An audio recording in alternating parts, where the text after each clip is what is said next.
Hello and welcome back to Blood Rush League Season 4 Main Bracket Round 2. This time we have Averno versus X6tence here, with Averno's killer up first with Stalex on the Mastermind. We are on a cross-ping match here with EU versus NA, and so we're going to be on a bit of ping here. I'm very interested to see how they do. I'm joined with me this time by Comfa. Comfa, how are you? I'm good, Mal. How are you? I'm good, good. You know, excited to see another Mastermind set. It's a fairly popular set this season, Comfa. Yeah, it's been popping up quite a bit, actually. Almost as much as Blight, surprisingly. Yeah. From what I understand, like our top three sets, right, is like Blight, Mastermind, Unknown.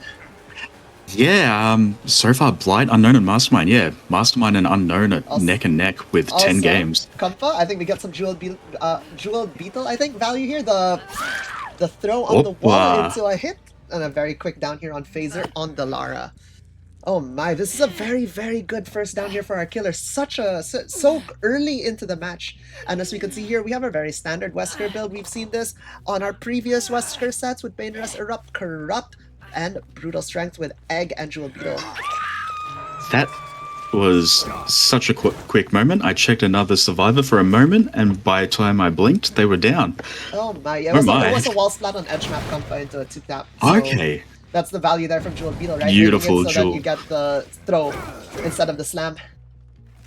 We do get a very fast pull here. I'm not sure if the fast pull is the play, as now Lara is immediately in chase. I think honestly, I think the play with such a fast down like that is to let Lara sit for a little bit and get those gens working. But I guess we do have a gen at like 75%, a gen at 50%, and a gen at like 20% here on our three survivors, three splitting our gens. But this means Lara is in our second chase of the trial. She is still infected, but not yet fully infected, so it's still very playable for her. But she has to last here, and hopefully until at least these three generators are done. As if we get Lara on Death Hook here before like 2-3 gens remaining, it might spell trouble here for our survivors. And as I say that, the first gen does pop in the background. And down goes Lara. Now, this may be a stupid question, but as for the early unhook, could it not be beneficial to go for the early unhook, because then Wesker will spend their entire time chasing the unhook instead of pressuring the gens? I mean, worst comes to worst, right? They're gonna be pressuring one gen at a time. It's not like Wesker can be in multiple gens at the same time, Okay, despite their mobility. So like, sure, they would slow down the three gens popping, but they'd only be able to like pressure one of the three gens at a time, and all the survivors have to do, honestly, at that point, is like pre-leave and then go back when Wesker goes to a different gen. And perhaps at that point, like if Wesker does overcommit one of the gens, another survivor could lurk the pull. But doing it this early just makes Lara's tunnel out a lot quicker. Because remember, Yes. every second the survivor is on the hook is another second they're not spent. Not another second of them not being tunneled out. And we do get the pull here by Rachu on the ace here for the people on Lara. This is exactly what we need here for our survivors to try and keep Lara in the game. Will Ace take a down for her is the question, and it's looking like Ace is playing very aggressively to try and take that down, but we're gonna get a throw into the wall, and this is Comfa, another 2-tap. Yeah, this Jeweled Beetle value has been insane. My word. Oh man, we're in chase here immediately with Rachu at the pallet. Oh no. We're gonna get, however, some Aurela perk value here, and we're gonna get a very fast pick on Lara as Ace forces the pull. Oh my god, what a play here by our survivors. Lara's back at it at fully healthy, Comfa. That forced pull was crazy. No, that was game changing. And Aurela perk actually getting value here. I believe it's called it's either it's Do the no healing harm. one. Do no harm, thank you. I always get them confused. Yeah. Beautiful Oh. perk. 50% heal speed for each hook state. So that's 100%. Same speed as Wigglyf, which is crazy. We did get a smash hit there with the flow state here, the new Quan perk, giving us a lot of distance for Lara to make it But all we're the way up hindered here. now. Yeah, no, I think Lara will be dying very soon here, unfortunately, despite our survivors' best efforts. But like I said, Comfa, this is where we want to be at. 2 generators remaining with our tunnel out happening. Yeah, the tunnel out at 2. Stalex is now has been put in a 1v3 here with 2 generators remaining, with a generator being worked on by Jean on the Quan at about 50-60%. This is honestly looking fairly good here for our survivors. And we see the crows. Oh, we see Ace's head. Ooh. Honestly, big shout out to Ranchu, and I believe that's 9th, 10th, on the V, getting that recovery for Lara, letting her last slightly a bit longer. But unfortunately, Ranchu does not hit the fastball. It's fairly hard fastball to hit coming from that specific angle, I feel. And we do get down on that medium vault, putting our next survivor here on the hook and another survivor on the death hook. This might be a tunnel out with one generator, making a 2v1 at one gen. It depends, really. It's going to be a bit scary here for our survivors. But with one generator remaining, like, it's still... Honestly, this is a pretty close match. Like, I could very well see this turning into a 4k1, but I also can see this being outs depending on how the survivors and the killer play the upcoming, like, 3v1. What are your thoughts on this 3-gen situation? We've got 1 at 10, 1 deep 12, and Shaq. Like, You're probably, that's surely pretty easy to patrol for the Wesker. It's fairly easy to hold. It's just survivors need to have good death spots here and decent chases.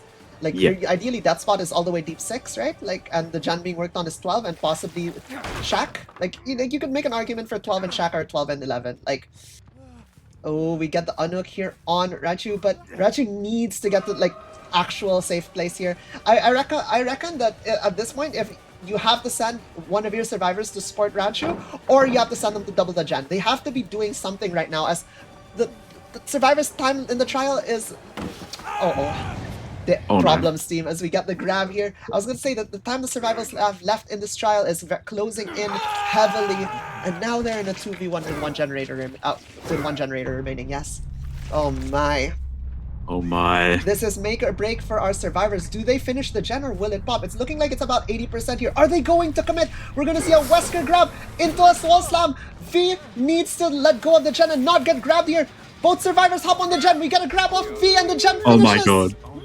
Oppa! And with a pain rest right there, Comfa. Oh my, that eruption making it so close. Wow.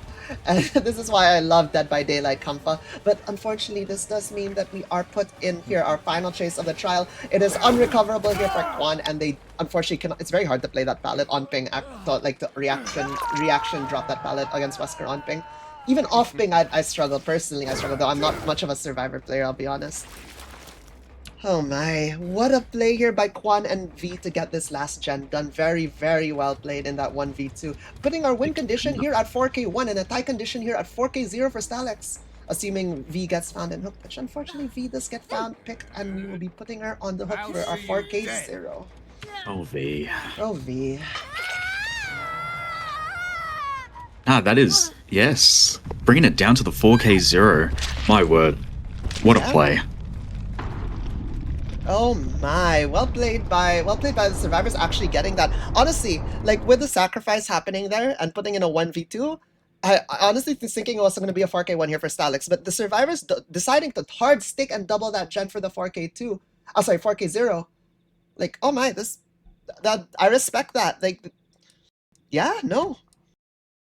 We're gonna have to see how our next killer does on this. I believe we have X6tence's killer up next on the Wesker here in Wrecker's Yard. I don't know, Comfa, what do you think about a 4k0 Tycon and a 4k1 win condition here for Wesker? I feel like it is achievable. Looking at our numbers, usually Weskers get stages, so the 4k0 is well within that range, so it could be a pretty close one. Yeah, alright, fair enough. And with that, we're going to get our next lobby going, and we're going to have to see how it goes. See you guys in a bit.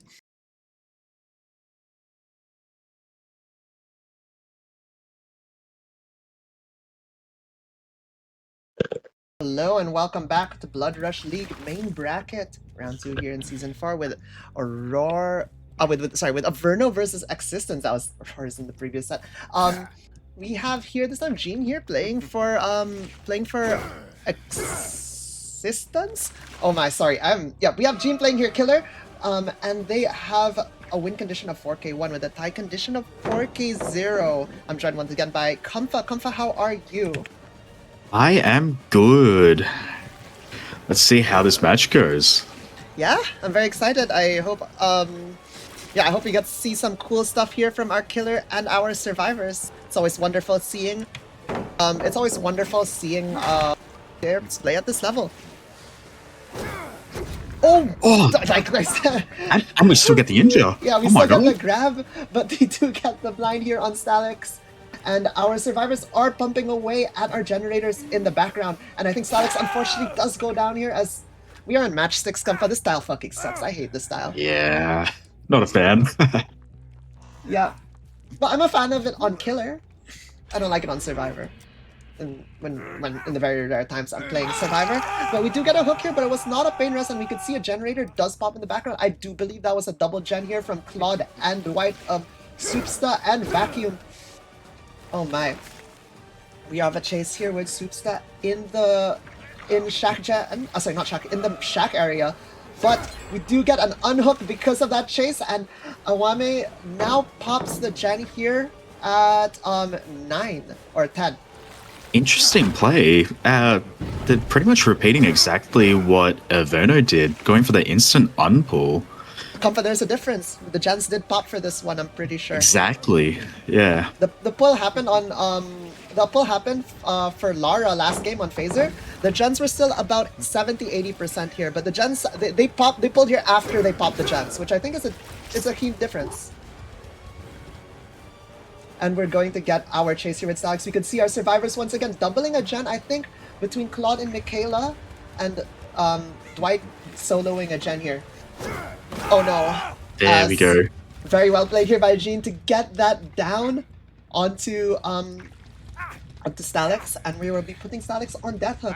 However, we haven't used our Pain Rest, and we are going to see a Pain Rest used right now as we're going to hit Michaela's and Claude's gen, Awame and Soupsta letting go of the gen just in time to not get interrupted by that pain, not to get scream, not to get hit by that Pain Rest and scream, giving away some information to our killer. We're gonna get a kick here. This is likely, I think, the gen Dwight was doing, as we could see Dwight hopping back on that gen. We see a survivor lurking for the pull. It's Soupsta on the Claude here, and Michaela finishing Shack gen. That was such a very good move to double Shack gen. That's such a excellent use of that chase by Stalix there to get that Shack gen, which is a fairly hard gen to get done, Comfa. Yeah, that is a very scary generator. Always been present and like just in the way of the chase. So smashing that out, they have so much room to play now. However, we are in the situation where we need to get an unhook here. It was not a throw, and it was a slam instead, so we do get the trade. And I forgot to mention, we are running the exact same Wesker build. With Pain Rest, Corrupt, Brutal, and Jewel Beetle and Egg. But unfortunately, even with Jewel Beetle there, Comfort, we do not get the throw. Instead, we get a wall splat, which means that they do get the pull there. What was it that Flair said yesterday about the Blight players? The, like the Buzz Lightyear factories? Yeah, it's like the Buzz Lightyears on the shelf where they're all the same. Yep, it's like Wesker players running Pain Rest, Corrupt, Brutal. Oh my. But no, it's fair enough. This is very strong perks. I don't blame them for running this. It's just what's good on the killer. They have been run so often, the Mastermind and Blight sets, that they've optimized the builds down to such a point. Like, yeah, and we get a very good bound here. Like, Stalix using that pallet here by the crane to try and get the chase lasting a bit longer. But with Brutal Strength, we could see the zoning break means that Stalix couldn't really make anything, and unfortunately, we are for sacrifice. oh, Michaela. Getting in chase here, getting tagged right as the gen was about to pop. Tragedy, but a gen does pop in the background, and Comfa. This is looking very scary for our killer here with such a high progress gen here on the 12 side. Oh my. Yeah, this is, as Flair would say, danger team. Michaela jumping off of that hill, and from what I think it's balanced landing, as we did not hear her scream. And she uses that haste to make her way down to Deep 6, which Jean does not want to take because they're afraid of this gen here at 12 popping if they commit the chase down there. Yeah, looking at our gen spread, it's not too bad with these two gens up top, but I can't remember where the third is. Yeah, it looks like it's going to be all the way at like 5 or 4. Ooh, okay. And we see Michaela and Claude get a reset, I think around at Deep 6. Claude, however, is fully infected, so she's going to need the spray. Oh my, what a life here from Vacuum. And however, they are going to get caught and thrown into the wall. Eruption hitting that gen at the 12 area. Or is that 12 area or 1? Like, it's around that area. top side. That 90% gen getting hit. We do see a survivor here lurking around the 8 side, very near our hook.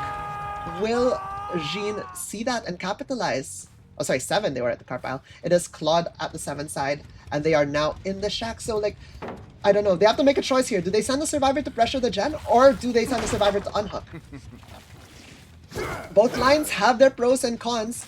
And it looks like instead of going to pressure the gen, they're going to unhook and come fight. Can you see that gen prog from like 80-90%? It's down to like that 10. gen is dead. Unfortunate. Oh, we can see Michaela's been doing the gen here at 5. Oh, yeah, 5. And it's by the hill, which is very good for her. But unfortunately, she's in the corner. Michaela. Oh no, and we take that injury, but we go make it deep 6. This will give time for our survivors at least to get a reset and a spray. Michaela getting a wonderful pallet stun, but however, she is left playing this filler. And with the zoning break here, I don't think she's gonna make it anywhere, Kamfa. Oh no, but with a hit on the locker, it means she can make it to the matchstick. I think she's gonna opt to run to the edge of the map and maybe force a locker pull or maybe play the Z-wall. One of the two options here. And it looks like it's going to be edge map. It is. And will we get the pick? It looks like we're going to get the pick here and securing our final fresh hook here. This is looking very nice, strong for our survivor. Deep 6. We have Claude lurking the 4 gen. Dwight working the 12 gen. Or it's like 1 gen. 12 to 1 gen. And so like our survivors are getting the gen prog on in exchange for Michaela's chase. Oh my god, and we can see a survivor walking deep 6 to get that pull. Jean here is a bit scared, so they're going straight towards this 1 gen. And I mean, Dwight. It's fair enough. We see Dwight here by the locker. We get the window vault. Do we get the tag for that? I think the pallet is still up, but we get the tag. Another thing to note, Comfort, we're on ping here, EU to NA East. Yeah, I'll check the ping before coming in, so yeah. It's definitely not feeling too great. Yeah, I mean, I'm sure maybe Dwight might be a bit sad off that hit. As sometimes you will be on ping. However, our survivors don't reset here. Instead, they elect to just hop onto this gen here. Oh my, Claude not jumping down. Very good patience, waiting for Wesker to commit the bound. But unfortunately for Claude, Jean manages to get that hit. And will they have that pallet to play? Are we going to get are we going to drop our survivor here? It looks like it. We're going to go here and kick this generator. Oh my, 90%-ish progress on this gen. It's fucking terrifying. 2 gens, opposite sides of the map. Chase near mid, not near neither of them. Yeah, all of our survivors, however, are injured. So this could be a bit scary if Jean can get some fast downs here. But, I mean, once again, Wesker is a fairly well-studied set. So our survivors should be, expected to be lasting a decent amount in chase. A thing to note also, this is Averno's killer pick. So they have practice on this set. Oh... Will we get the locker pull? There's no point in... We do get the locker pull. Michaela and Claude are just hard doubling this generator. However, Kamfa, remember, the tie condition is a 4K0. They have to get an escape. Oh my, it's happened again. We have a tie. However, can any of these survivors recover it? Kamfa, I don't think so. It's all up on Michaela now. She is 4% hindered. She's running to the hook. Wesker has both bounds available. Wesker cuts her off. It's not going to happen. Does Obama make it? No. No, it's looking bleak. It ain't. Oh. As unfortunately, Michaela does go down and will be put on the hook. And that will bring us to a tie. Exact tie, yeah. Wow. Both teams ending in almost the exact same fashion. This is what do you call that? This is our first tie in season 4, I'm pretty sure. Oh wait, no, second. Our first tie was a 4K2 and a 4K2 on Ghoul in our qualifier match. Yes. Yeah, so this will be our second tie in season 4 and our first tie in our main bracket. And with that, we will be seeing our survivors be put on hooks for a sacrifice here at 4K0. Bringing us to a tie. Honestly, I'm not too sure. I'm not a fan of the doubling that gen there. I think they could have played it a bit slower and possibly gotten an out. I'm not yeah. Maybe. I mean, Yeah, I guess I'm it not was sure. risky. Yeah. It was super risky. It was very close. Like, I mean, in the heat of the moment, I understand why the call was made, but in hindsight, it was probably safer just to get the resets out and then just play the 1v3 out a bit safer, as they did have the gen pressure and they did have the chase mechanics behind it. Like, yeah. So with that, we're going to move on to our next set here, which is X6tence's pick on Ghoul on Suffocation Pit 1 Comfa. Oh my. Thoughts on Time that? for another Ghoul set. Yeah? Ghoul is so much fun watching them Spider-Man around. Yeah. Let's see if we can get some good results on them. I know Flair loves the Ghoul, but yeah, I'm very excited to see it. But like as Flair said, right, Suffocation Pit 1 can be a rough map for Ghoul. That mid area with all those jungle gyms, it requires the really good M1 play, and at this level with how good our survivors and killers are, that M1 play in the mid is like honestly pretty. I feel like when you're just M1ing, it's in favor of the survivors because M1ing is such a studied thing, like that's why it's called M1 fundamentals. It's gonna be a bit hard to get some of these downs possibly, but hey, anything can happen here in Dead by Daylight, so I'm very excited to see how they go. All right, so with that, we're gonna get our next lobby going, and we'll see you guys in a bit.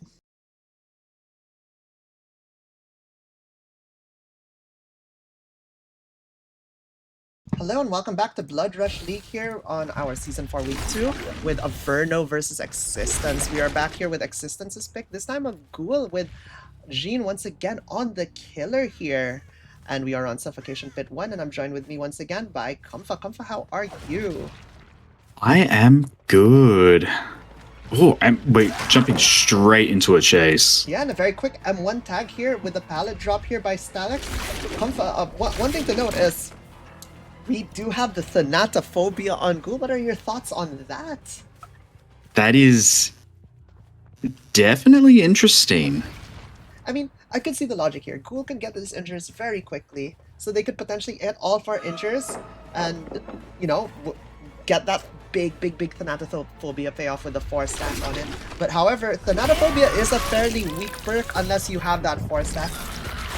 So like, the survivors can counterplay it once they know it's in play, and they do know it's in play once there's a single injury, and they just have to keep a survivor healthy, whether it's like by resetting them or just keeping them not found. So I'm not the biggest fan on the perk, but I've seen it run on Ghoul before, so it's not like it's just it's not like it's a wild pick that you never see. It's just pretty uncommon. However, everything else it makes here sense. yeah, I was gonna say everything else is fairly common, like Pain Wrestler up Corrupt, like the classic trio. Bread and butter. Yeah. And we have Satchel and the coffee. Or is that coffee or tea? The cup. Yes. So Kogune leaps speed. Oh my, and we get it down here on Awame. Oh no, on the Kate this time. And it's fairly quick first down. I mean, it's not. What? The Beamer? Oh no! No, so close. But that would have been so game changing. No! As Jean manages to dodge the beamer. Unlucky Soupsta. Good effort though. And we do go into our mid-map here after getting the hook at 5. It was a pain res as well. We have 2 stacks on our Thanatophobia, which is going to provide some slight slowdown on our gen and cleanse speed. There's nothing to cleanse really, so like mainly the gen speed.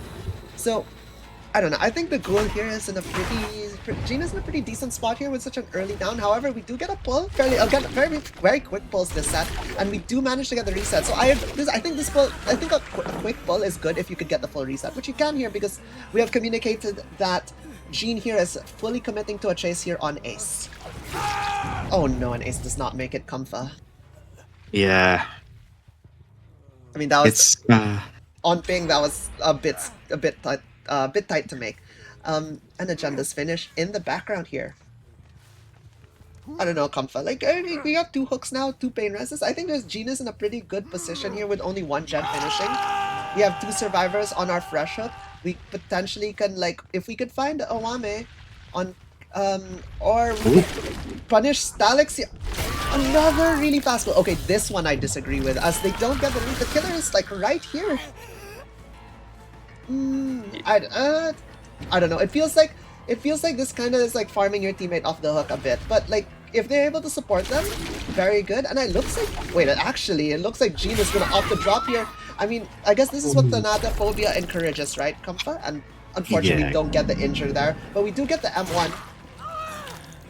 Yeah, looking for the hit and run, I guess. But Yeah. yeah, the teams are very full sendo. Just every single time they get a chance, they just unhook. Oh, we gotta cancel there instead of a bite. However, this means we are only going to be in our tier 3 for a little. Our 3 leap, our enraged mode for a little bit longer as Nia's I think Kagune mark is clearing. However, we do find Awame. This is danger, as this is one of our hook survivors. If we get them down here and put them on death hook, this is a potential tunnel out here, Kamfa. Yeah. And we're still at 4 gens remaining, despite though we think we do have fairly good gen pressure, and I don't think Awame is going to make it anywhere, especially not on ping. And they will be going down very, very unfortunately for our Averno survivors. So we now do have a survivor on death hook. We have Ace keeping healthy, so we're not getting full efficiency from Thanat. Oh, and we do get a bite here on And we Supsa. pop this. Oh wait, no, we're opting to... Oh. We pop 2 gens. But we're down to 2 gens remaining. I'm sticking that for the gen Really? pop is definitely, I guess, fair. Like, but that does secure a pain rest and our 3rd thresh up. So we are now on 4 stages, Kampa. Oh my. And they do get the pull, so it's not like disaster.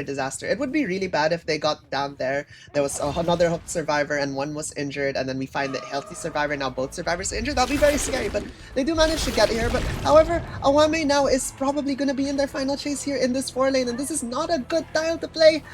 Yeah, unfortunately, and they will be going down without support for their team, and they will be our first sacrifice here with 2 gens remaining. Very good gen pressure by survivors, and Awame did their best, but unfortunately they will be leaving our the trial here at 2 generators remaining. Oh my.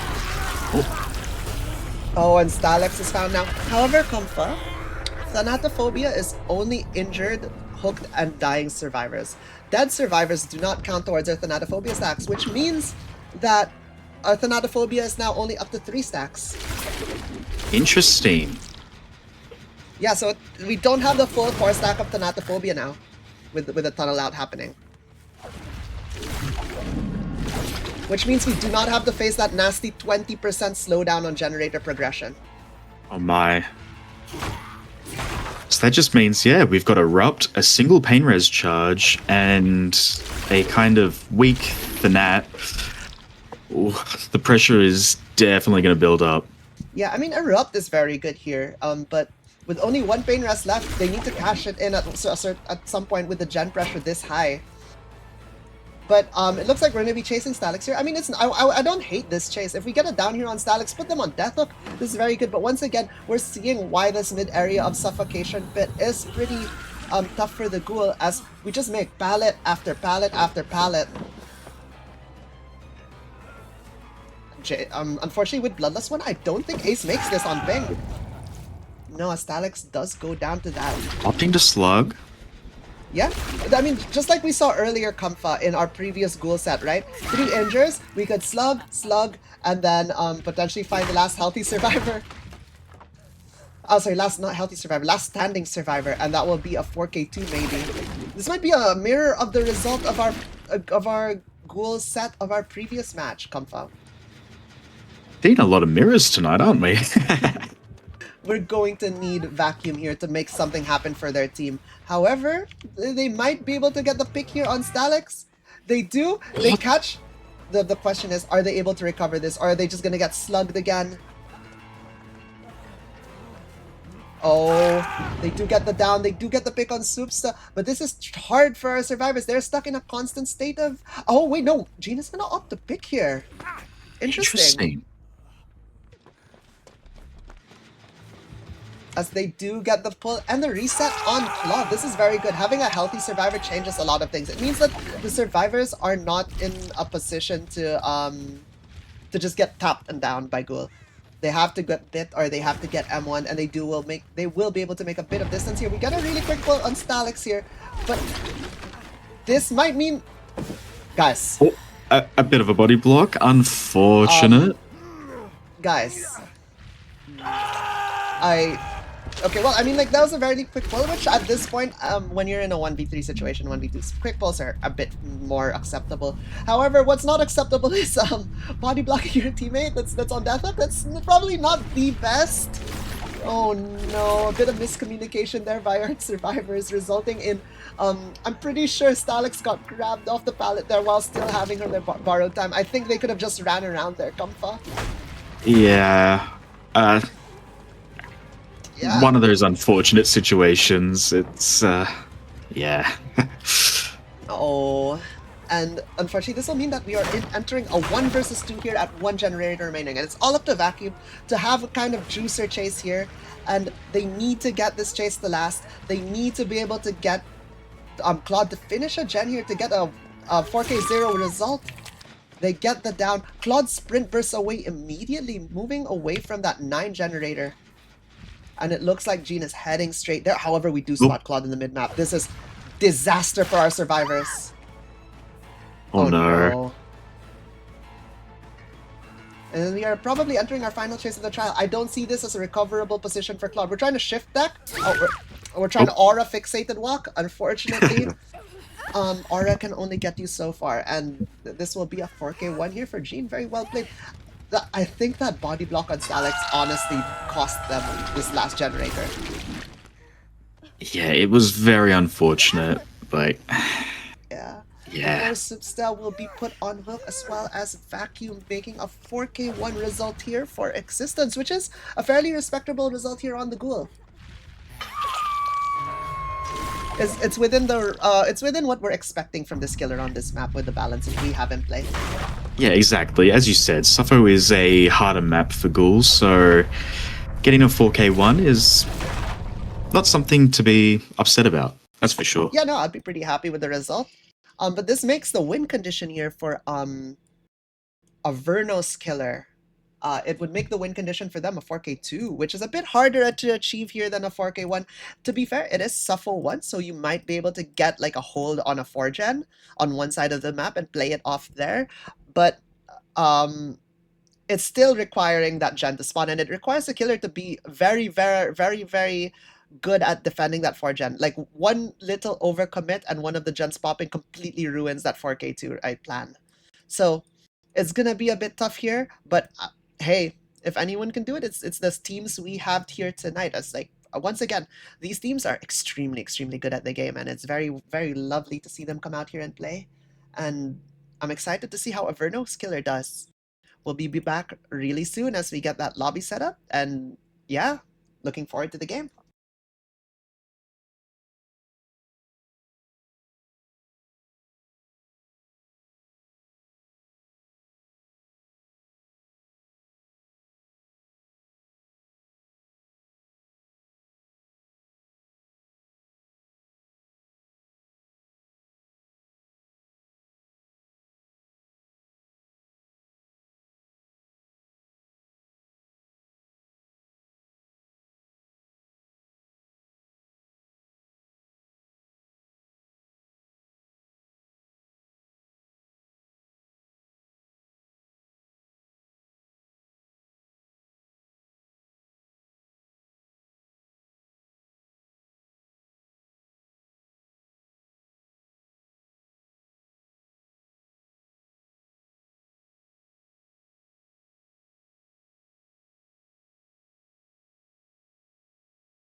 Hello, welcome back to our Blood Rush League Season 4, Round 2, here on the Ghoul, this time with Averno here, with Awame playing Ghoul for Averno.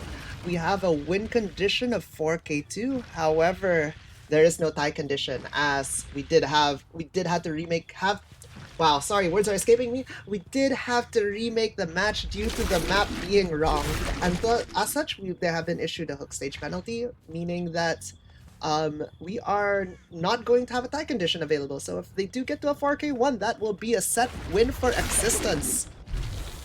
I'm joined once again by Kampa. Kampa, how are you? I am good and excited to see some more Ghoul gameplay. Got a pretty quick chase here on V. Yeah, and here on the V, in the middle of the map, this is at least the place you want to be when in a chase like Ghoul. Very interesting bite here as V got injured without getting, like, you know, that whole stopping slowdown animation when you get bit. She just sends it. What are your thoughts on the infectious though? Interesting. I could see it being a valid perk choice. Remember, Ghoul's stare radius is like quite large at 40 meters, and on a map like Suffocation Pit, when you're in that center part of the map, you will be pretty much covering almost the entire map with your TR. And so you could get info from the downs, and like, as we've seen, Ghoul can slug very well here, especially in the 1v3, when all our survivors are getting injured and not getting the time to get their resets in Kampa. Yeah. Yeah? So with Infectious, do you think we opt for a slug play style, or I think we're gonna play for a fairly regular, like I don't know. For me, my idea with this build is like you'll play for a fairly regular Ghoul play. Like you're gonna get your tunnel out, you're gonna get your injures out on the survivors, maybe a bit of hit and run, but you're gonna try and set up for a slug. If you could get a 4-man slug, that's great. But I think the realistic scenario here is a 3-man slug in the 1v3 after the tunnel out has happened. Okay, yeah, that makes a lot of sense. But hey, anything is possible. We've seen games just immediately like collapse as a 4-man slug happens when the survivors unable to get the momentum back on their side. And Lara unfortunately going down here, Phaser getting picked and will be put on the hook. We get some info as well. I mean, even if you're not going for multiple slugs, Infectious Strike gives you info of what to expect the survivors to, you know, where they're at when you get that down. It protects you from like beamer saves, pallet saves, as well as giving you information if there's a survivor on a gen that screams. Right? Like, hey, there's a survivor here. You should probably go here after your hook. Yeah, exactly.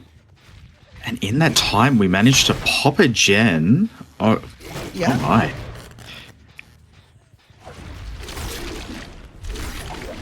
We do get the kick here on main. And we are at, we have spent our pain res, and once again, we are at the 3 generators remaining. However, Comfort, we do see Claude here, Rachu, in the main area. And remember when I said, like, you're probably going to get a 4 generators spawning around each other, and you're going to be playing around that. This is exactly what Awame is doing now, which is what they need to get their 4k2 win condition, Comfort. Yeah. I see. You can see here, right? There's a gen here in main at the, I believe, 2 area, at the 1 area, and at the 10 area, I think. However, the gen here at the logs is about 50%. You don't want this as a killer. You want this to be at 0% ideally, and defending it for as long as possible. If any of these 4 generators pop, I believe this will be looking as a set in favor for X6tence. And how convenient that the RNG has fallen this way. All 4 Scourge hooks are up topside. I mean... Oh my. God, I wish my RNG was this good when I'm playing.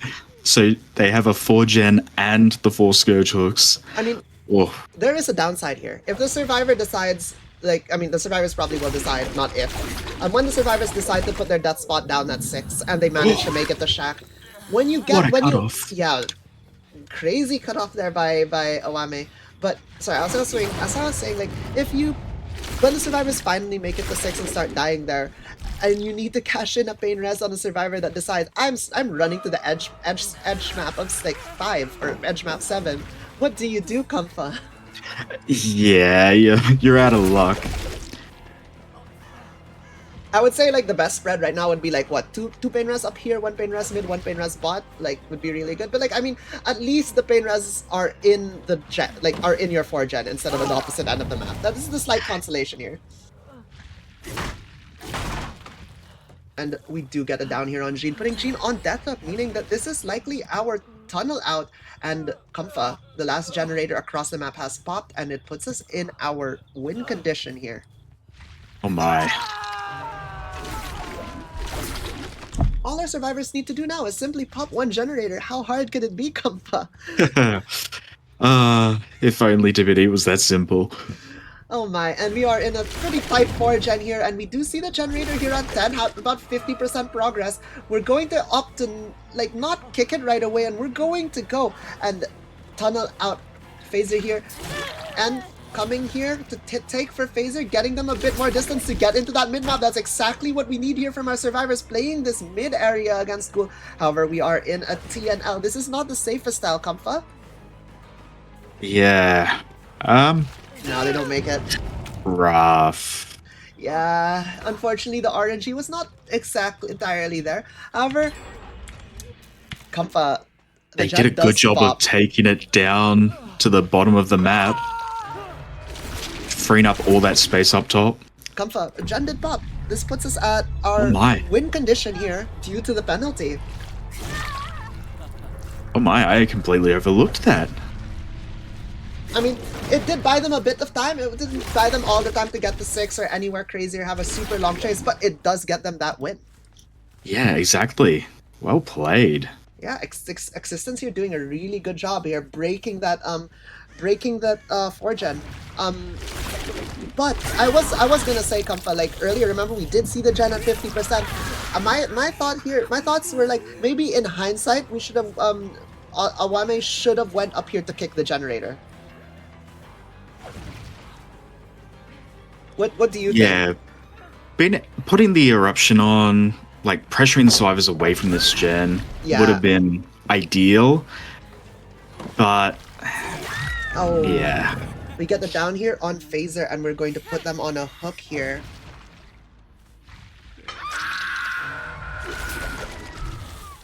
And we do see the aura of our 2 survivors on a generator. Oh my. Oh, this is very bad team. Oh, but Raju makes it around the corner to not get injured, but they do get M1 for it anyway. No, not like this. Tragic. This likely means that Phaser is going to die on the hook, Comfa. Also, this is the exact use case for Infectious Fright. You were asking when are we going to see a slug? And it's going to be in the 1v3 likely. Yes. Oh? They do get the pull V here, trying to save the day and on the V. However, we are in a bit of a dicey position here with a very unfortunate hill spawn. And that is not balanced landing as poor V is gonna go down. Oh, V. Oh no. No, but... Oh, the fake? Oh, wait, no, they do not go down with that fake on the window. That means they could probably make this pallet. They do. They create the pallet. These juicing. Oh my. Yes. Oh my god, Comfa. Oh, and unfortunately, I mean, it's not the safest pallet. V did the best that she could do there. And getting the survivors the ability to hopefully get a reset, but wait, Comfa. This isn't a reset. They tried to do the gen. Oh my. I don't know about that. I mean, I guess the win con's already met, but hey, if it wasn't for the penalty, we would still be on our tie condition, Comfa. Oh yeah. No. Gens over friends. Not the gens over friends, Comfa.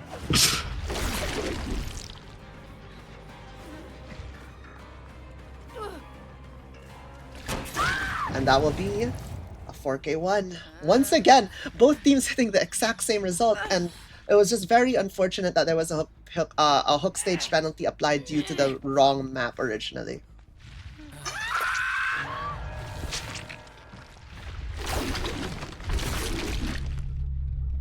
Ooh, and we do spot Claude trying to bleed out here. A thing to note is that if a survivor that's fresh up bleeds out, that is only going to award 1 hook stage. So if there was no penalty here and V managed to fully bleed out, that would still be a win for X6tence. But I mean, due to the hook stage penalty, it is still a win for X6tence. But like, I don't know. I think Awame This was very close to being a win for Averno. Comfa. If Awame maybe kicked that generator or the chase lasted slightly quicker or like the body block wasn't successful, this could have very easily turned around and became a win here for Averno. They held that 4-gen as best as they could. It's just that the gen pressure of X6tence survivors did very good job getting that 10-gen done from that last chase. It's not easy holding those gens. Yeah, especially against survivors this caliber, Comfa. Yeah. Extremely coordinated, every single one of them crazy in the chase. Like, yeah. Looks like V is going to crawl around here. She is currently at the logs by that gen that has been kicked. And we are probably going to find her very soon. Oh no, we're going into main. V might actually successfully bleed out here, Comfa. Oh my. She has crawled up against the gen. Walking in the complete wrong direction. Oh no. We're looking edge map, we're looking everywhere. Oh my.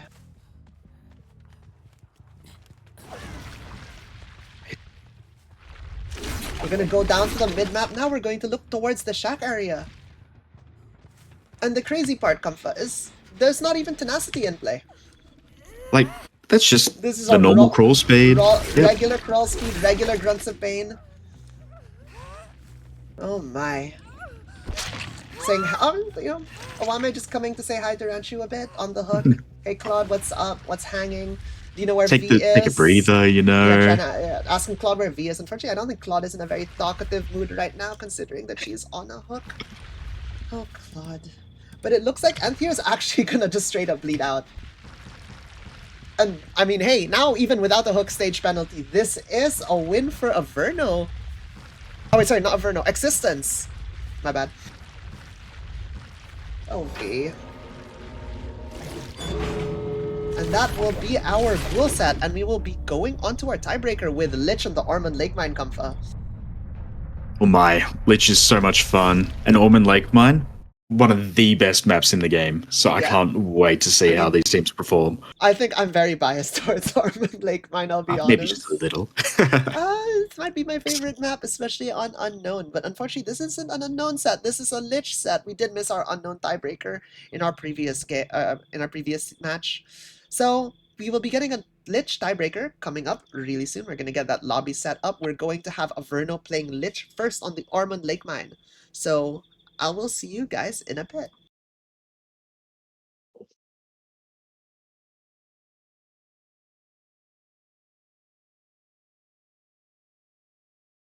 Hello and welcome back to Blood Rush League main bracket.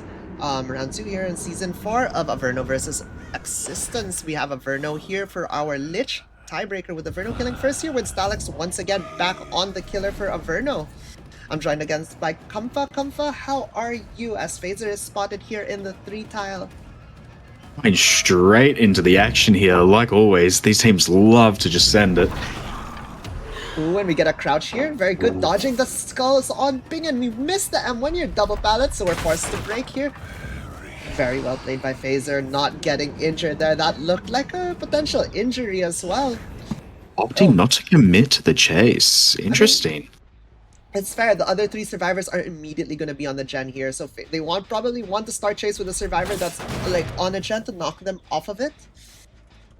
And as well as like Lara was in fairly deep in the corrupt areas, I could understand why the chase is dropped here. And as for we are running like, oh no, V, we don't want to be stealthing edge map without any resources to play, as V takes a tag there due to that.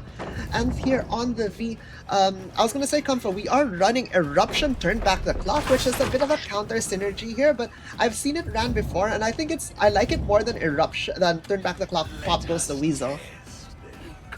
Yeah, I just find it's an awkward perk to make work Turn Back the Clock. Like, the regression is great, the distance is great, but the counter synergy with Eruption just... it just doesn't feel right. You just have to take note that when you go turn back the gen, it's not going to be erupted, so that if you're planning to get a an eruption based off of a down is just not gonna happen on that gen, which can be a bit problematic in some situations, but you can play around it as a killer. You could like turn back originally, turn back the clock, the generator, then come back to it to erupt it if you're like lurking the area. And we could see a very good use of turn back the clock here as just pretty much walk up the shack, turn back the clock, that gen, leave, and now we're erupting our middle gen. It's like, it's not a permanent solution to the gens. Obviously, the regression isn't as strong as Pop Goes the Weasel, but it does get the gen regressing, and sometimes you could use it to interrupt the gen you're running towards to stop a survivor from popping it in your face. True. As you can start using turn back the clock on gens that are already being worked on. However, a gen here at 7 does pop, and we do know that there is a survivor working away at the generator here at 9. We could see, it looks like Jean is the one that popped the generator at 7, and it looks like Phaser popped the gen at 9. And we have Claude Ranchu here working the gen here at 3. It looks like we're gonna get skulls, but not quite. I'm not a fan of just raw sending the skulls like that, but we're gonna probably get the body block here. Crazy body block by Stalix. Unfortunately, V will be going second. Oh no, this is a bit of a disaster, but they did get 2 generators for that. We do catch Claude. Sorry, the generator was at 1, not at 3. My mistake. And Claude gets tagged for that. At this point, I would be scared if we were to pull Nth, as this might be a bit, this might be inviting a tunnel out to happen here. And we're gonna, unfortunately for V, get into a chase right away, and it's up to Nth to last as long as possible. But remember, we are playing on ping against Lich as we take the endurance hit here as we vault the shack window. Bit zone here, nowhere to go outside of playing just, playing shack and maybe like the pallet here at the top of the 6. Very good job by V here, not getting down by those skulls as she goes to like the corner of shack here. But with Fly, I don't think there's much place for her to go as she runs towards that jungle gym here. Oh, she actually does make it because of the pathing of Stalix, and she does get to the pallet. At this point, I would hope a survivor comes to support her, but it looks like no, as we do get our tunnel out at 1 generator remaining with 3 hook stages on the board and 1 fresh. 1 gen is looking very good for our survivors, but unfortunately, the Ents will be our sacrifice here at 1 gen. And we're going to be put on a 1v3 in a very, I would say, in a very precarious spot here for Stalix. Massive final chase by V. Honestly, I thought she was in trouble as soon as that shack pallet was gone, but she somehow made it to that middle, that middle jungle gym at like between mid and 6. Oh no, Quan getting to stuck. Lift the pallet. I mean, like, it did result in a hit, so I guess it was worth it in that instance. But that means that pallet is available again later. We do have a gen here in the silo. We do have a gen main. We do have a gen mid. So this is a fairly holdable 3 gen. However, we need to be cognizant of the gen pressure, and we see the gen here in mid is about 70%. We hit it with turn back the clock, and we go immediately into chase with Claude. You can see the value here, Comfa. We erupt the gen at silo. We turn back the gen here at mid. It looks like Stalix has been practicing with these perks and making it work despite the slight counter synergy with them. A beamer attempt is attempted here, but does not succeed. That will be another pain res. Oh my. And another turn back the clock available. I think to note, Comfa, is you could also turn back the clock while eruption's on cooldown, because there is that cooldown of eruption after it's used. A bit of nodders by Stalix there, getting a very good hit. And we're gonna send our Dispelling Sphere straight towards the silo. And if we see a ping on the silo, we know exactly where all the remaining survivors are. We can see Jean managed to dodge that Dispelling Sphere and went underground here at the silo. But I think Stalix knows that they're kind of lurking the area and maybe is like assuming that the sphere missed, and they do get the pull on Claude in exchange for this kick on the gen. This is a good gen to erupt, as it is a gen that's far away, and like, you're going to need to get it regressing when you get it down, because you won't be able to get back there right away when you do get that down. Get a bit of a lunge there, maybe trying to lunge their way to get lost into mid, but unfortunately turn back the clock does expire here, so we go miss a use of this perk here. I don't know, Comfa, this is looking pretty good for the survivors, I think. As long as they get the reset out and they don't get spotted, this is going to be a pretty good spot for our survivors, as as we enter our 1v3. I mean, we've been in the 1v3 for a while, but we continue going into it with our gen pressure here at silo and the gen pressure here at mid. Oh, A reset on Lara. Interesting. we do get the reset, and we do spot Lara with the Spelling Sphere. However, we still don't know where Jean is. Jean actually managing to stealth really well here, going up into main. A thing to note is Jean has Iron Will, Comfa. Oh my. That explains a lot. Lara entering chase here with Stalex.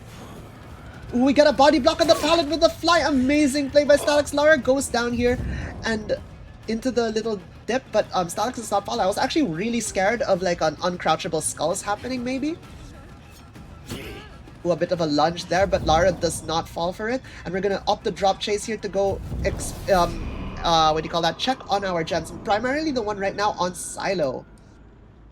Oh, Jean does not quite make it underground this time. And we hit the fly. And looks like we're going to chase our survivor here. Will they make it to the pallet? And they do. However, this is a pretty precarious position as Lich can just pick up the pallet and they are not getting that drop on Ping Comfa. I honestly feel like it's borderline impossible on Ping. I think the Quan realized it as well, Jean. Going for the emote instead. Yeah. Those going for the pallet stun when the mage hand's on it just feels so impossible. I don't know what they did to it, but yeah. They did change the timing a while back, a couple patches ago, and I don't know. Ever since then, I feel like it's gotten a lot harder. It might be a skill issue on my end though. Unfortunately for Lara, she does go down here, but Rechu managing to reset Quan here down through main. We're gonna pick Lara and we're gonna opt the hook here. I think this is really good. We want to get these last two pain reses on the board spent, and it will get our gens regressing by quite a lot, Compa. Yeah, if cash in the pain res. Do we opt to erupt this gen? I think we're gonna erupt it Surely. again. Yeah. The eruption value on this gen is just way too good to pass up. Oh no, it looks like Jean is in chase again. They don't have any resources to play there. They're just gonna get M1, and their gen is gonna get erupted.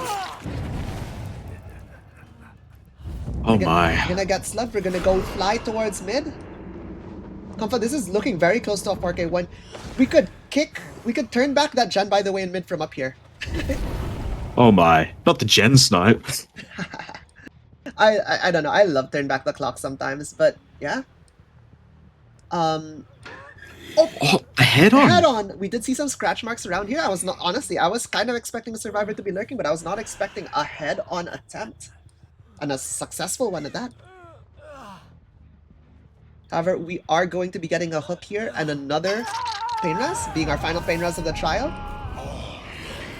The gen at Silo is well and truly regressed, and the generator here at mid is about 50%. This is really good considering that this gen was maybe at like 80 to 90% earlier. Yeah, both gens had very good progress, so being able to pull it back this much. Yeah?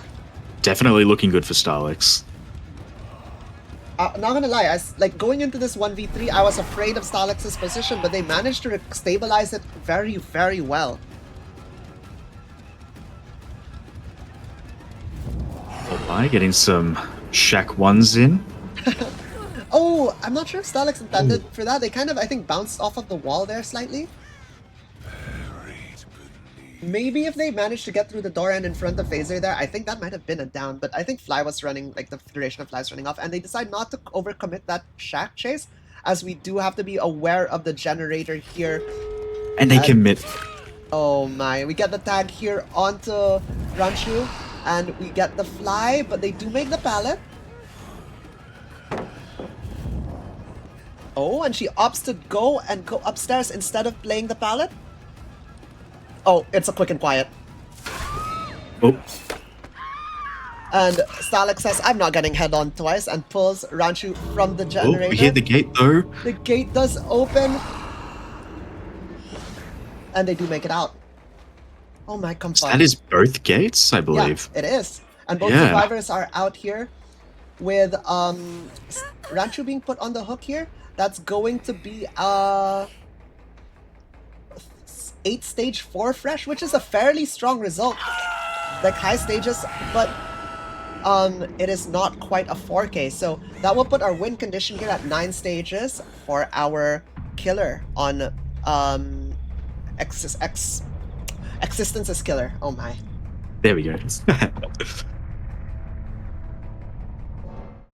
I don't know, Kamfa. That was honestly, the survivors played that really well. It looked like for a second there that Stalix was back in control, but the survivors managing to get that last gen done, really well played by them. Yeah, the back and forth in this match was... Yeah, it was all over the place. At one point, I thought like, oh, well, yeah, they're definitely getting outed. And then I was like, guys, it's looking like a 4K1. I'll be so for real.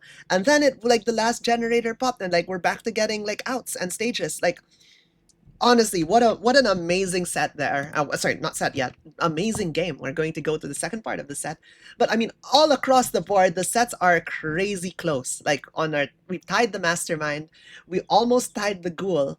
And now we have that result on the Lich. And I'm very excited to see what X6tence's killer does. And it looks like we have Jean on the Ghoul here, sorry, on the Lich here for X6tence. And we're going to see them go up against Averno's survivors. And we're going to get the lobby sorted. So we're going to be right back as we get the lobby going to get this game shown and cast for you guys. See you guys in a bit.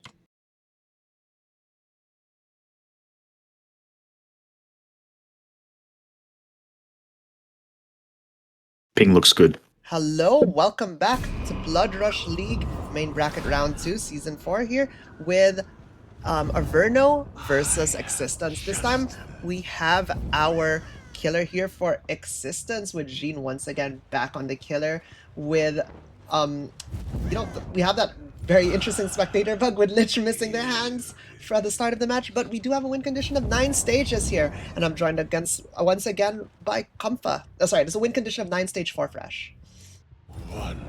Oh my. Yeah, sorry, the win condition is just 9 stage, and the tie condition is 8 stage 4 fresh. How are you, Comfa?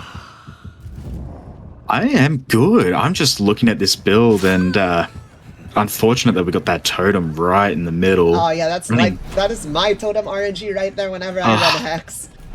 Hexes are such a gamble, but my word, they are worth it. Yeah, if it does survive in the trial, it can pay off so heavily here, as unfortunately Vacuum here is down at the shack area with we do have Blood Favor in play, and the survivors do know Blood Favor is in play now. And it's not a full Hex with Ruin. It looks like it's just Thrill Blood Favor, and our only gen regression is Pain Rest Corrupt. And with Corrupt out of the way, it's literally just Pain Rest now for our gens. Looks like Jean is gonna play here for very fast chases and hopefully very fast downs. Well, considering there's very fast chases, yeah. Without Eruption. Yeah, it's gonna be a bit hard to hold these gens later into the game, especially once all of our Pain Rest hooks go away.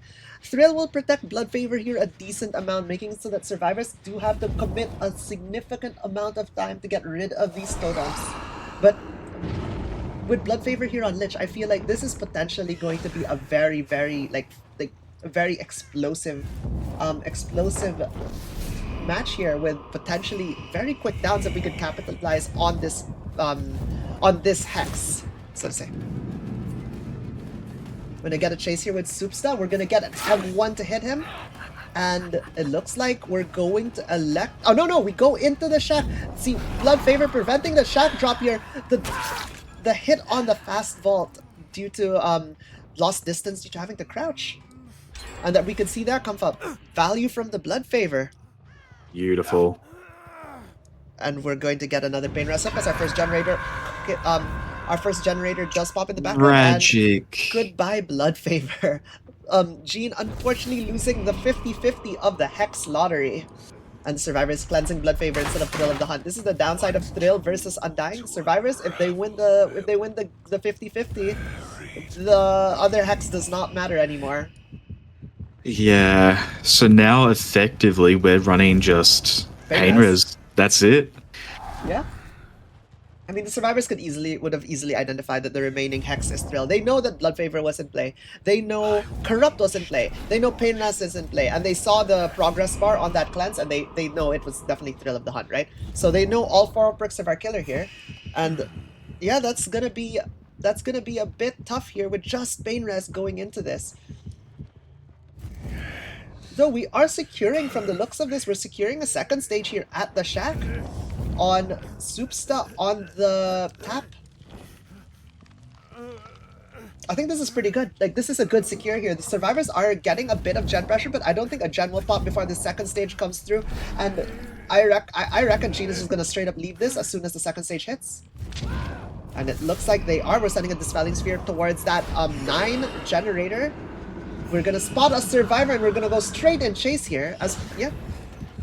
Very good decision making here by Gene, securing that second stage when they realized it was coming, and then just immediately leaving, trying to get some value on the map, getting back pressure away getting back pressure on their side and away from the getting survivors away from the generators. This main gen is looking very progressed, but we don't have anything aside from just a single kick to stop it. Fun here in the chase. Will we get the down? Oh no, Kamfa. No. Fun. As vacuum Why are these down. doors so narrow? Getting stuck on the door is not what you want to see right now. And this will put Fung here on Death Hook. And we're going to hook in a very strong hook here in the main next to the active gen. So now Jane can just hold this main, right? Can protect the hook, protect the gen, and has like good view of the surrounding gens. Yeah, I mean, I reckon like the scary part, right, is if they just hold this gen, they could 3-split and they'll go down to 1 generator in trade for 1 hook stage. Ideally, like what I want to see from Gene right now is that they're going to try and get to their win con. They need to get another fresh hook on the board. They need to potentially get a tunnel out. And oh! Ooh. Oh no, not that it was not a hook trade, but we do get a hit here on Fung, and I think Fung is not gonna make it. What? Oh no, Fung instead got to run to the silo instead of the pallet over there. She has double pallets here. This is very strong for her, but however, she still has to play it correctly, which I mean, I'm sure she would. Oh, a very interesting mage hand here. Oh no, what a play by Jean. Did you see that, like reverse mage hand? Yeah. Fung thought it was coming down on the other side, and so she goes to the. Oh my god, Kamfa. That was a beautiful play, honestly. Yeah, no, that was really good. And unfortunately, Fung will be our first sacrifice here. 2 gens remaining. Our Averno survivors needing to get these gens finished and get some of their people out of here, as we are now at 5 stage. Another gen pops. This is looking good. 6. This is gonna. Oh my, gen pressure. Hold up. Hold up. Okay, we're going to get a hook here in basement. However, this will put us at a tie condition if we fully camp this out. Actually, wait, no. Sorry, I'm mistaken. The tie condition is 8 stage 4 fresh, Kamfa. Oh my. If we fully camp this out, this will be a win still for X6tence. Oh wait, no, for Averno.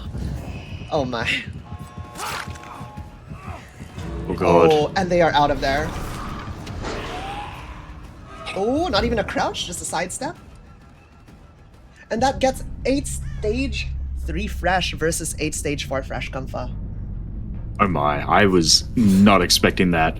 2 gens into a double escape. I thought one gen, I thought all the progress was on 1 gen. I didn't realize that the 2 gens were split there. Honestly, the last 3 gens just exploded one after the other. Oh my. Oh wow, and that will bring us back to our mastermind set on Wrecker's Yard. Yeah. With, I believe it's going to be Averno killing first here on the mastermind. Yeah. Oh my. We're going to get we will what do you call that? Sorry. We will be going to get that lobby set up for you right now, and so we'll be right back as we get all of that started. I'll see you guys in a bit on our rerun of the mastermind set.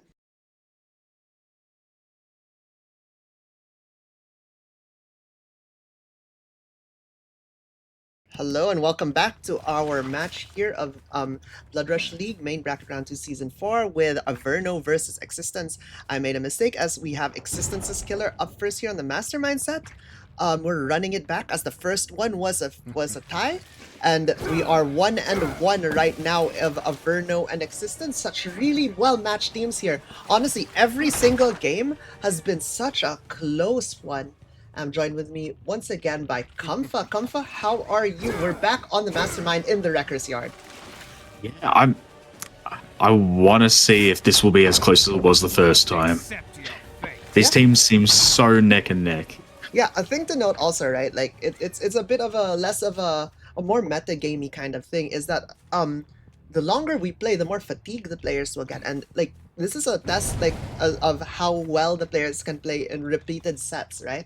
So there's a bit of endurance here as well, right? Because when you get tired after, like eventually you will get tired playing game after game after game, and you will start making more and more mistakes as you get tired. Because I mean, I start making mistakes when I get tired, that's for sure. Oh my, Awame getting hit here by the Wesker. Fairly early for Stag, but the gens in the background are being worked on. It looks like we have, oh my, Claude getting caught off, but she has Sprint Burst making it to the pallet. Supsta here doing a really good job. Will we get the tag? The answer here is yes! Well played here by Jean, getting 2 tags back to back. Awame clearing their infection here, getting rid of that pesky Ouroboros. And this does give Killer Instinct and notification to Jean where the survivor is. I don't know, Comfa. This is looking very interesting. We can see here. What a bound! Sorry, that was crazy. Unfortunately, did not connect to any terrain, but it doesn't matter as Claude was put in such a bad spot that she dies to an M1, Comfa. 7 minutes. Ooh, it's scary how long it took to get that down, but we take it. And the gen gets done before the pain res. That is like, honestly, that's just exactly like my luck in Dead by Daylight also. I know that feeling all too well. Tragedy. I can empathize here with Jean, but hey, at least it was only one generator that gets done, as we do know that there was a reset that went out, so one survivor on a gen, one survivor injured, and one survivor resetting them while we are in chase. And Comfa, once again, another extremely fast pull here. Going for the fast pulls again. Yeah, like, I don't know, and the killer was somewhat near too, and they were immediately able to get a hit on to Claude here off of that pull, immediately putting her into deep wounds and getting rid of that endurance. However, she does make it to this jungle gym. The question is, how well can she play it? Oh no! Oh no! She loses the 50 as Jean gets the down relatively quickly there. We will be getting the pull here. We can see Stalix in the background here. Working away at the generator. I think this is a generator at 7. It's looking like the generator is about 75% through. Like, the gen prog is here. We do have Stalix's gen interrupted here. However, we also have Awame in the background working a gen here, and Vacuum lurking the pull. And there's Awame's gen. Another. And Stalix is back on their gen here. Jean not quite catching Stalix, looking back through the window, seeing the gen still regressing as Stalix hadn't stopped the regression yet, but now they're back on the gen. The regression has stopped. We're at the hook. However, this is going to be a gen pop for this hook if we're going to secure it. And unfortunately, it looks like we are going to secure it because we're on a hill here, Comfa, against the Wesker with their power up. Getting this unhook is going to take more than one survivor. Yeah, because it's very difficult. Having only one avenue up, you can just throw them away, right? Oh my. Wait, this sends Wesker off the hill, which means, again, like I said, see, it takes more than one survivor. If it was just Dwight, they would have kept getting thrown again and again, right? But they do get the pull. Very well played by the survivors to get that pull. It was looking kind of bleak there for Soupson for a bit, not gonna lie. But we have this shack now, and we are playing it. This is a fairly strong tile, however, Wesker can outplay it with their bound. Will she make it, Comfa? Oh my. Yes, and they get the stun! That is big, and we could see here, what do you call that? Soups are running away towards the tile here. The tile here at 12. Oh no, and unfortunately they get caught and down, and that will be our first sacrifice at 2 generators remaining. But we could see in the background being doubled is a generator by Dwight and Nancy. Vacuum and Stalix doing the gen. Wait, Awame was on another gen. They're already at the gate. The sacrifice happens, and the last gen pops. This gen pressure, I can't keep up, I swear. I did not realize that. I mean, it should have made sense Awame was on a gen, but I didn't realize that their gen was going to pop before the double gen. This might be a 6-stage 2 fresh game here, Comfa. Yeah, if we can get that down. Wait. Oh! No! Tragedy strikes us. It was Dwight that got caught instead of Nancy. What an amazing bound. Oh my, well played here by Jean, and our 2 survivors exit the trial here, giving us 6-stage 2 fresh, which is such a playable result here. Oh my. Yeah. That makes the win condition here 6-stage 3 fresh, or 7 stages here for Averno's killer. I don't know, Comfa, what do you think? 6-stage 2, 3 fresh on the Wesker? This is definitely achievable. It's gonna be hard for the survivors. Survivors are gonna be... Yeah, they're in a rough spot. Hey, like, I mean, they did put up that result here, right? The Exactly. Averno survivors did this. If the X6tence survivors can do just that, and maybe have that endgame body block come in, that might just secure it. We have to see, honestly. What a nail biter. My Oh word. my god, these teams are cracked. But we will be back as we get the next lobby going. And we'll see you guys in a bit.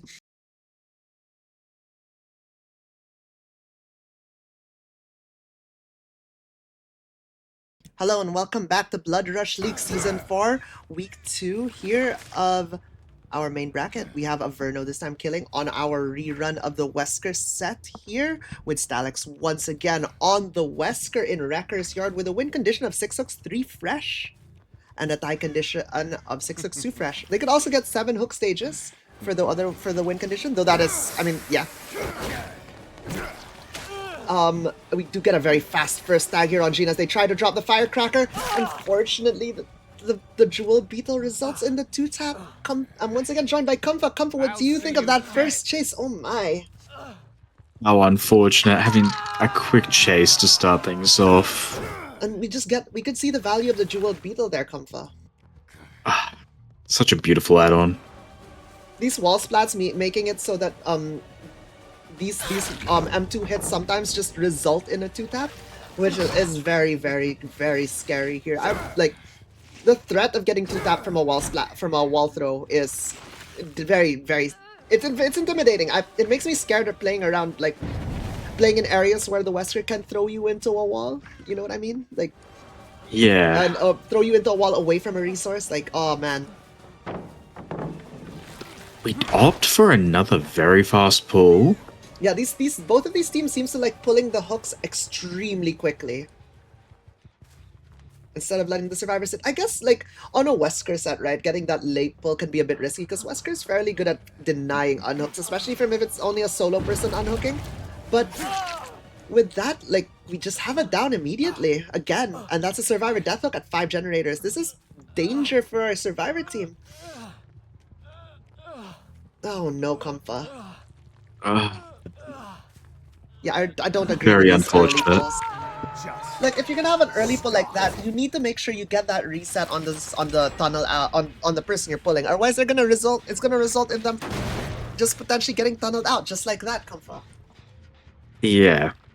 Like, I swear we've been seeing it across most of these matches. It's just the killers are in the area and these fast pulls come out and it leaves the survivors no chance to, like, you know, make distance and space for the rest of their team. And this team hasn't had enough time to, like, get the gen pressure to make it worth it for them, right? To have this chase. It would be very different, right, if the pull happened 50 seconds into the hook timer, and then they have a 20-second chase, versus them it happening 10 seconds into the hook timer and having the same 20-second chase. There's a 40-second difference there from where the killer is kind of just near the hook trying to protect it, right? Oh, and we get a throw here away from the hook. Oh, but we double it. Lara! Oh no, as Lara was already injured. Maybe not the survivor you want to be sending to get the hook, the double two-man unhook, but perhaps it was the only option the team had to get Jean off of that hook. And Phaser is pulled immediately here. That's a fast pull I don't mind, because it's very clear that the killer is going to go straight here for Jean instead of Phaser. So they're able to get that reset. They're able to get some sprays as well going. And it looks like, yeah, it looks like Jean was running out of resources. There are a bit of nodders from Stalex as we get the down. And we're going to get the pick here on Jean and the hook. This is looking a bit in a precarious position here, Kampa. We only have 2 more stages to play with, and we have 3 gens to pump out. I mean, like Stalex here, if they find Nth or Ranchu, they could just down them, put them in like a defendable hook, like basement or something, and literally just face camp. Just stand in front of the hook for the last stages you need. And just like that, we do find Ranchu. Ranchu cannot afford to die in Shack here, because a basement hook will all but secure the win. Oh, and a very good vault there, not getting slapped by the Virulent Bound. And the gen finishes in the background. 2 gens remaining here for our survivors. The question is, are they able to get these gens done? What they need to do, honestly, is they need to get the gens done. They need to help Ranchu. Ranchu needs to somehow survive, but we are playing edge map filler palette, and it's just not going to happen, Kampa. Unfortunate. We double a generator here, and our survivors need to get this reset. They need to get Ranchu off the hook, and they no longer can get hooked. They can't concede a single hook state. This is terrifying. I honestly think Stalex has this in the bag, but the survivor, like, you know, we might see the survivors pull a crazy, insane chase out of their hat, and it's still not over. We still have 1 stage left to play, but it is looking bleak considering Ranchu is on the hook here. Yeah, so we've got like a pretty wide gen spread. The survivors are all full health except for Ranchu on hook.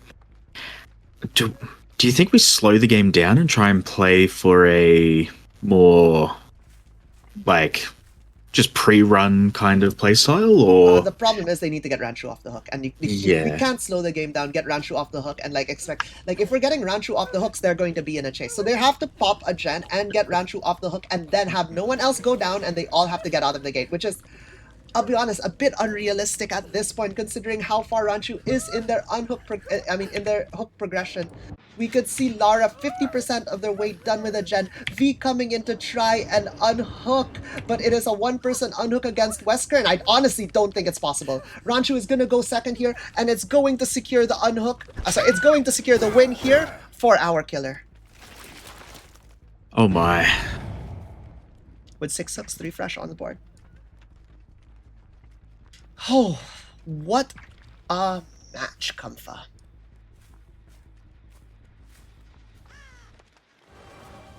But hey, I mean, it's not... I'm speechless. The game still isn't over. We could still see some juicer chases come out from our survivors.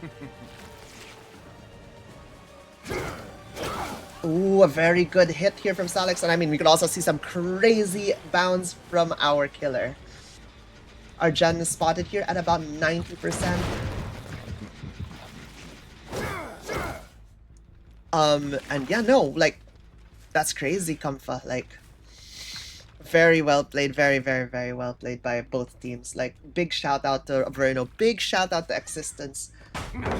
What a pallet stun into a blind. Champion of light 20%. Hinder Wesker is slow right now. Oh, that out of nowhere. Yeah, the last gen pops, and we're going to go right there. And I think it was Nth on the V who popped the gen, and we're going to enter our final, probably our final chase here with V. If we go down V, that will be 8 stages. 4 fresh here for Stalex if they don't rescue her. I don't know. I mean, I believe in Nth. They've had some good chases here tonight, but Stalex also has had some insane Wesker plays. Phaser is now fully infected, so it doesn't matter if they get healed. They are going to be insta-downable. Ranchu has to play for V here, in my opinion. They get the bound, they run to the gate, Ranchu is gonna hit take here, and it's gonna be a 6-stage 3 fresh result from the looks of things, unless we get a crazy Ouroboros down. Oh, no, we just hit the wall there, and it looks like everyone is out. Oh Well my. played. One fresh hook difference, Comfa. One fresh hook difference. I think that has I'm been the speechless. story of this entire matchup. It has been so close. All of these matches. Oh my. But with that will be concluding X6tence versus Averno, with Averno taking the win with a one fresh hook difference on the Lich set and one fresh hook difference on the Mastermind set. Absolutely crazy. Absolutely crazy, Comfa. Very well played. Amazing teams, amazing What a teams. series. Yeah, man. Like, this is, again, I said this earlier, I love competitive Dead by Daylight and stuff like this. It's crazy seeing these guys play at such a insane level that the differences are literally fresh hooks. Like, all right. With that, we're running a bit behind schedule here because we did have to replay that Mastermind set. We're going to get Jinx versus Arcadia up next with Lich with Jinx picking Lich, Arcadia picking Dark Lord with a tiebreaker pick of Blight. So I will see you guys in a couple of minutes as we get that sorted. Thank you all for being here, and I'll see you guys in a bit.